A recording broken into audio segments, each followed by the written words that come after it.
it's Mama Beth. Here I am in my kitchen.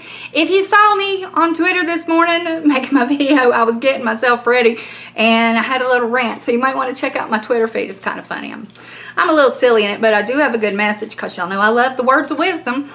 Anyway, I want to talk today about something that affects all of us: manipulation. Now, before I forget, because I always forget, please hit subscribe and the notification bell and give it a thumbs up. I really appreciate all my new subs, by the way. And I wanted to tell you that once I get to 1,000 and I'm able to do super chats, I'm going to do that. And anything that's donated, we're going to go. We support our local animal shelter. You know, I'm all about adopt, don't shop. All 3 of my babies are adopted. Every dog I've had through the years, we adopt. And they're wonderful. So, because we're all about our pets and our fur babies, we're going to buy blankets and dog food and cat food and treats and toys and things like that, and take it to the shelter so the fur babies can feel comfortable and happy and have things to play with. Because I have enough. My husband and I, we have enough. But we're really into supporting the animal shelter. We like the women's shelter. We like to donate to there as well. But so that's what my husband and I were talking about it, and we decided that that's what the money should go for. And I'm really excited. And I just want to make some fur babies happy. And if you're looking for an animal for Christmas, maybe to give to your girlfriend or your boyfriend, please go check out your local shelter, because there's all sorts of pure breed dogs. Like, I have Wieners and a Maltese, all from the shelter, and we love them. Okay, that's enough on that, but do hit subscribe down below. And let's get to talking about manipulation. Now, what is manipulation? That's when somebody gets you to do something that you wouldn't ordinarily do by means of explaining, or they coerce you, basically. Okay, there's positive and negative manipulation. Positive manipulation we do all the time. We do with our friends. Come on, let's go here, let's go there. You know, it's getting someone to do something with you or doing something different. And sometimes it's good to be manipulated by our friends or our spouses into trying new things or going different places. You know, that's healthy. What's not healthy is psychological manipulation. Okay, and I'm going to go down through how we get manipulated in a negative fashion by people. It could be our boss, it could be our spouse, friends, children, parents, whatever. If you're around someone who has, say, a personality disorder, they oftentimes, like narcissistic personality disorder, borderline, sociopathy, histrionic, these different personality people with these personality disorders have a need to manipulate others to feel like they're winning. They want to convince people that they're in the right all the time, and you know that it's all a competition. And we need to be able to recognize these behaviors so we can stop them. Now, I'm going to go down through these right quick because I don't want this to be an hour-long video like some of my last ones. But the first way that people manipulate us is they'll always want the home court advantage. They may insist on you meeting and interacting with them in a physical space where they can control things. It could be their car, their home, their hotel room, anywhere, their office, anywhere that they can get you to feel off balance, and then they have control over you. Not just emotionally sometimes, but physically. You'll notice with a lot of these sexual harassment cases, the person who is guilty of harassment is also guilty of manipulation. Harvey Weinstein, or Weinstein, whatever, he manipulated young actresses into thinking the only way they could get a movie part and the only way that they could get a meeting with him was by meeting him in his hotel room, where sometimes he would be naked or just in a robe or whatever. But that's manipulation. And the women are speaking out about it now, and we see how he did it and how others have done it. And there's a list a mile long of people who are in trouble for sexual harassment. But if someone always wants the home court advantage, you know, pay attention to that, because they're probably manipulating you. Okay? People who manipulate others in a negative way, they let the other person speak first. You know, they might tell you that, well, I had a rough childhood, I had a really abusive childhood. And then maybe if you had an abusive childhood, you reach out to them and you say, you know what, this happened to me and that happened to me, and you start giving them information about your life. And this is what we do with friends. We exchange and we grow to trust one another. But someone who is deliberately trying to manipulate you will take your story and things that have hurt you in the past, say rape, loss of a child, being an addict, addiction, getting in trouble with the law. Whatever you confide in them, they will twist it around and use it against you. And oftentimes they'll do it in a public manner. It's horrifying to the person who is being manipulated or who was manipulated into giving up their information, because those things are private, you know. And people that like to manipulate others, they want you to feel like you can talk to them and tell them secrets and tell them the things that have hurt you in the past. You know, they make themselves sound trustworthy, yet they're not. So be really careful if someone gives you a little bit of information, but not anything groundbreaking, and always wants to hear everything about you, okay? Because they may be one of those people that'll turn around and, you know, be two-faced and use it against you. So manipulation of facts. Now this is gaslighting. People who have grown up with, say, narcissistic parents, they're very familiar with this. The parent will tell them, no, that didn't happen. No, you didn't see that. No, I didn't say that. You're wrong. You can't remember anything. And what they do is the manipulation of facts distorts the victim's reality. They don't know what's true or not. They start thinking, did that really happen? Or maybe, did I dream it? Because a lot of times you'll hear someone say, you must have dreamed that. That didn't really happen. And then the person goes, well, did I dream it? And it puts the victim, you know, off of their secure path. They're not on their 2 feet and stable and mentally feeling like, you know, their confidence is just destroyed by this.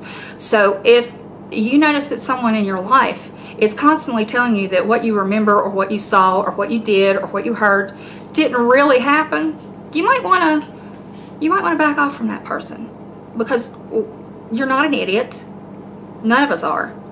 And let me tell you, you can stop them from being able to do it by saying, yes, it did.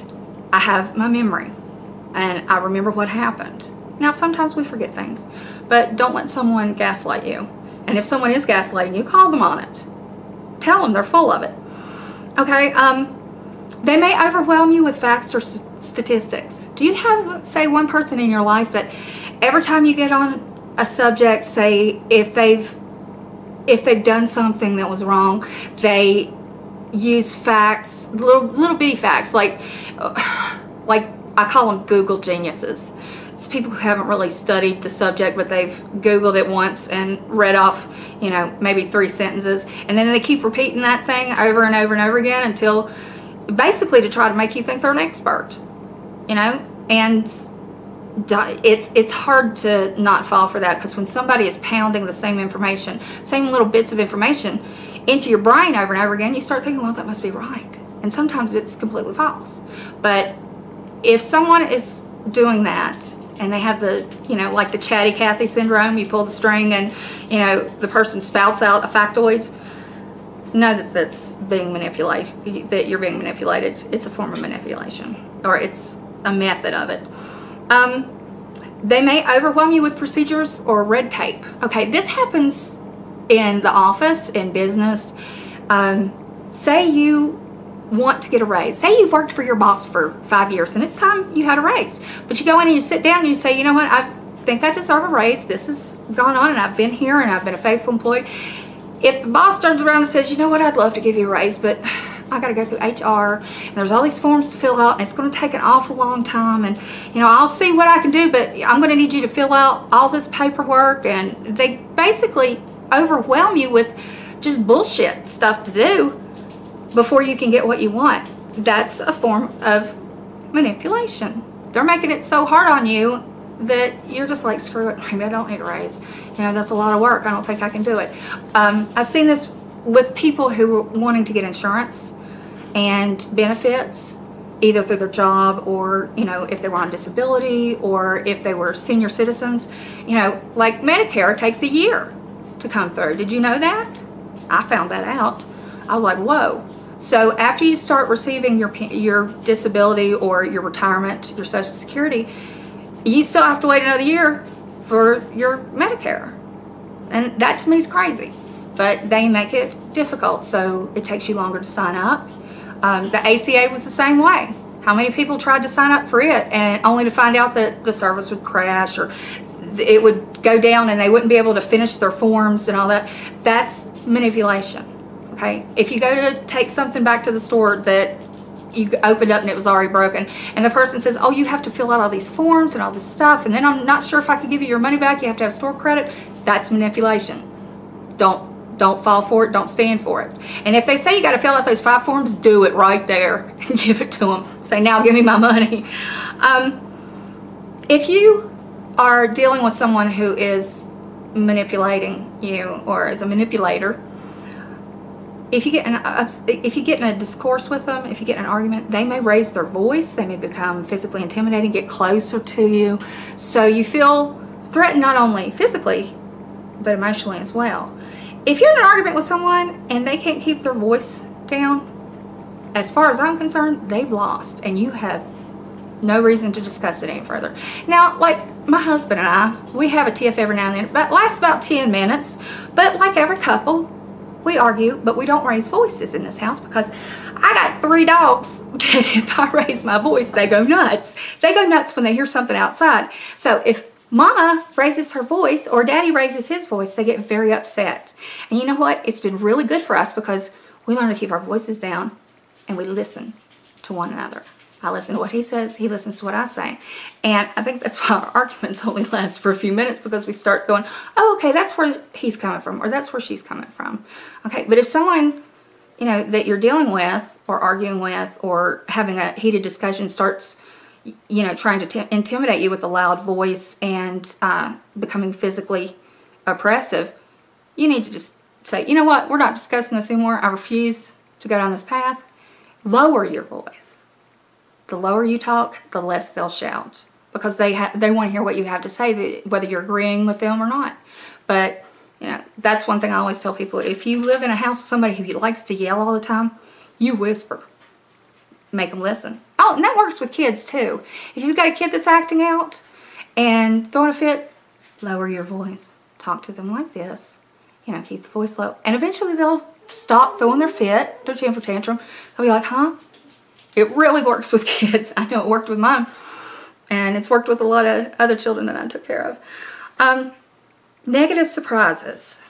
That puts you off balance. And it can range from like lowballing in a negotiation situation. Like say you've got something for sale for $100 and they'll offer you $5 for it. And you're like, whoa, what? You know, what was I asking? And am I right in thinking it's worth this much? You know, but negative surprises, things that shock you, put you off balance, that's manipulation. You know, if someone has something bad to tell you, or if they want to negotiate correctly, they won't go from $100 to $5. You know, they'll make a decent offer. You know, and if they don't, if you're in negotiations and they don't, then drop it. So work with somebody else. You know, but don't let anybody manipulate you into asking for extra concessions for work or maybe in your personal life or whatever. You know, you stay in control of yourself and don't let someone else control you enough to where they get you angry or crying or, you know, emotionally off balance.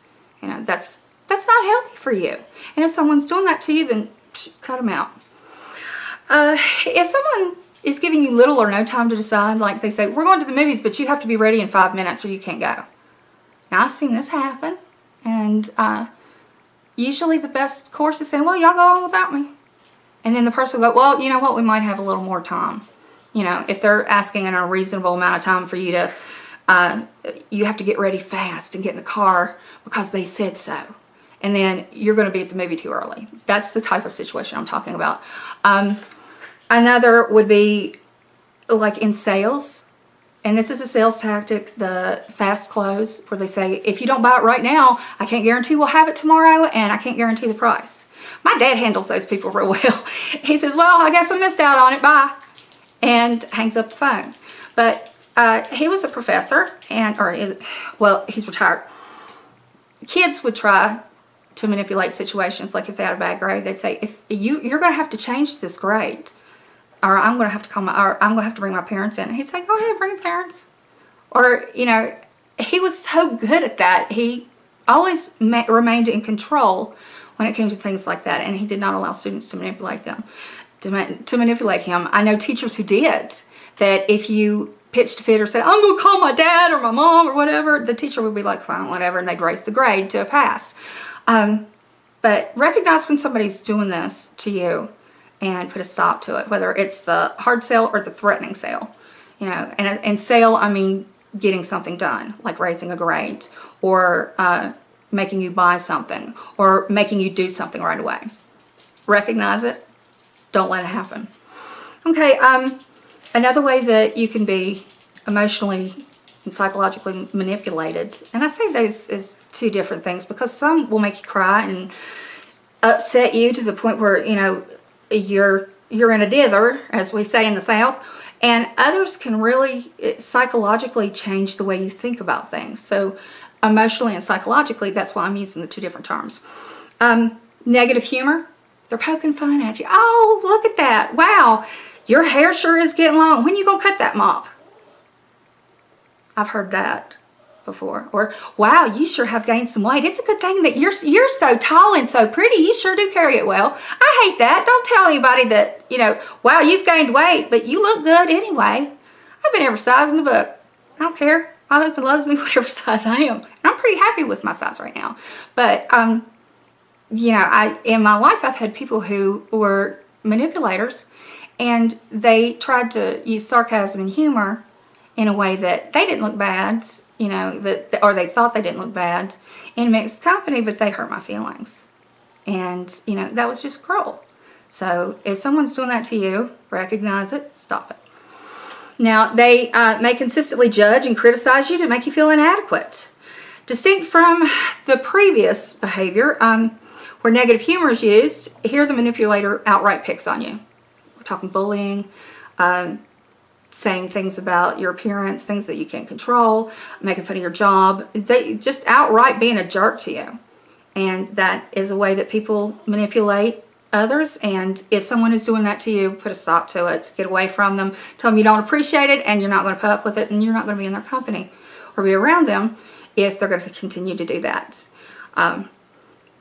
The silent treatment, this happens so much in young relationships. Oh, I'm mad, so I'm not going to speak to them. Okay, well, fine. You know, if someone's giving me the silent treatment, I'll just block them. You know, I don't need to be messed with like that. You know, people who love you will not give you the silent treatment. People who care about your feelings won't do these things to you, okay? So if someone's giving you the silent treatment, call it out for what it is. Oh, they're trying to manipulate me. And just go on, because they're not worth worrying about.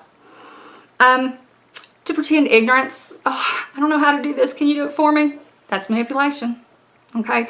I know someone who does this all the time when his wife asks him to do something. I don't know where the garbage bags are. I can't take the garbage out. Or I don't know where it is. You'll have to do it. Or I can't do that. But really they can. It's a way to manipulate people. And, you know, I don't know if they recognize that, if this couple recognizes that they do that to each other, but it happens all the time. Guilt baiting. Like unreasonable blaming, targeting the recipient's soft spot, holding another one responsible for the manipulator's happiness and success, or unhappiness and failures. Now, in this, it could be like if you're in a couple and, like, say there's a man and a woman, and the man wants to leave, and the woman says, if you leave, I'll hurt myself. If you leave, I'm just going to kill myself. Okay, I believe in taking these threats seriously.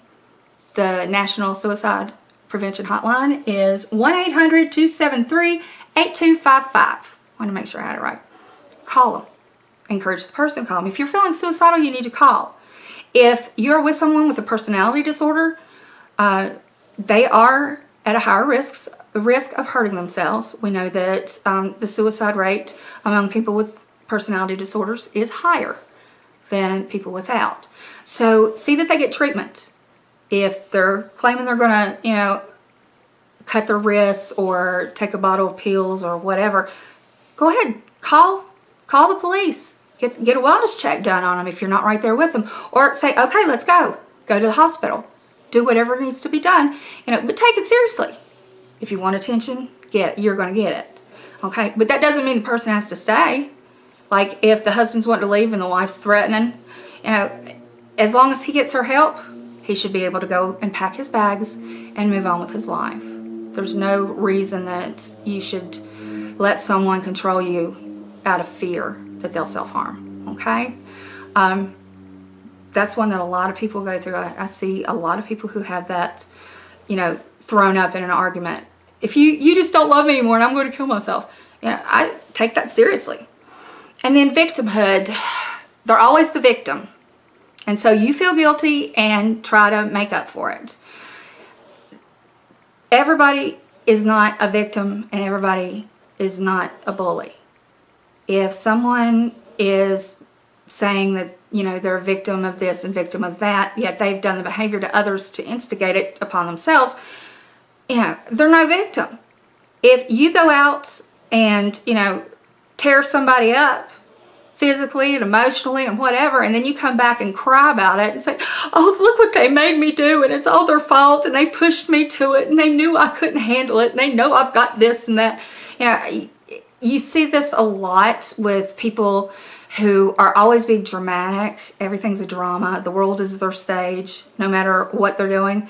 They want to be seen as someone that needs protection, someone that needs extra help, someone that needs to be wrapped in cotton batting, whatever.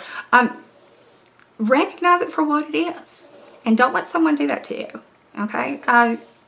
It's not fair and it's not right, and it leaves you feeling like everything that bad happens to them is because of you. And that's not right. And once you sit down and you examine it, you go, wait a minute, they did this and then I reacted and now they're the victim? Always use logic, recognize behaviors, take control back from anyone who's manipulating you, and love yourself enough to do what's healthy for you. And if someone's not being good to you and they're trying to wrap you around their little finger and get you to, you know, jump when they holler, you need out of that relationship because you're more important than that, okay? Now, I love you, you love you, and I'll talk to you soon. Bye.